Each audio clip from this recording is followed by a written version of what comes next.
Mummy బయటకు వెళ్తున్నావు కదా, నన్ను కూడా తీసుకెళ్ళు, నేను కూడా నా ఫ్రెండ్ని కలవాలి అని అడిగింది మన ఈషు పాప. ఓకే నాన్న, మన వర్క్ అయిపోయాక లాస్ట్లో నీ ఫ్రెండ్ని కలిసి వద్దామని తీసుకొని వచ్చాం. అత్తయ్యకి మెడిసిన్ తీసుకుందామని మెడికల్ షాప్కి వస్తే ఇక్కడ ఒక అంకుల్ ఈషుని చూసి ఎన్ని ఇయర్స్ అని అడిగాడు. ఇయర్స్ కాదు అంకుల్, 3.5 months అని అంటే చిన్న పాపనా అని అడుగుతున్నాడు. మనోని కటౌట్ చూసి వాడి ఏజ్కి సంబంధం లేకుంటున్నాడు కదా, లడ్డుగా ముద్దుగా ఉన్నాడు అని చెప్పేసి దిష్టి పెట్టేశారు అక్కడ ఉన్న వాళ్ళంతా. ఇక్కడ ఫ్రూట్స్ తీసుకుంటుంటే చూడండి అసలు మా చెల్లితో ఎంతో ముద్దుగా ఆడుకుంటుందో. అలా ఉన్న టైంలో ఒకటి చిన్న పిల్లలు వచ్చారు వాళ్ళ డాడీతో.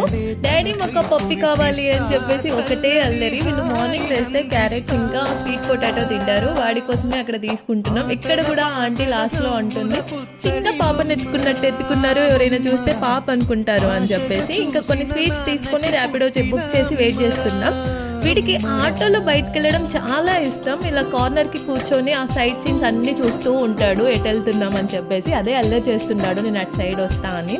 మా వదిన వాళ్ళ ఇంట్లో ఈ మిర్రర్లో వాడి ఫేస్ వాడే చూసుకొని ఎవరో డాగ్ వచ్చిందని చెప్పేసి అరిచేస్తున్నాడు. ఇంకా అలసిపోయాడు కదా, కాసేపు రెస్ట్ తీసుకున్నాడు. ఫైనల్లీ మా ఈషు పాప వాళ్ళ ఫ్రెండ్ని కలిసేసింది. వాడే అండి, వాడి నేమ్ రాక్. మా ఈషుకేమో వాడితో ఆడుకోవడం చాలా ఇష్టం. పాపం రాక్ వాడికేమో చాలా భయం. ఇంకా వాళ్ళ ఫ్రెండ్ని కలిసేసి ఇంటికి వచ్చేసాం. ఇంటికి రాగానే మా చిన్నోడున్ను వాళ్ళ మమ్మీ చూడండి ఒకటే అల్లరి, అసలు ఇంట్లో కూడా రానివ్వడం లేదు. మా ఇద్దరిని వదిలేసి ఎటు వెళ్ళిపోయావు అని చెప్పేసి ఈషు గారిని చూడండి అసలు మీద పడి ఎలా కొట్టేస్తున్నారో ఇద్దరు. ఇంతకీ మా ఈషు పాప ఫ్రెండ్ ఎలా ఉన్నాడు రాక్ గాడు, కామెంట్ చేసేయండి.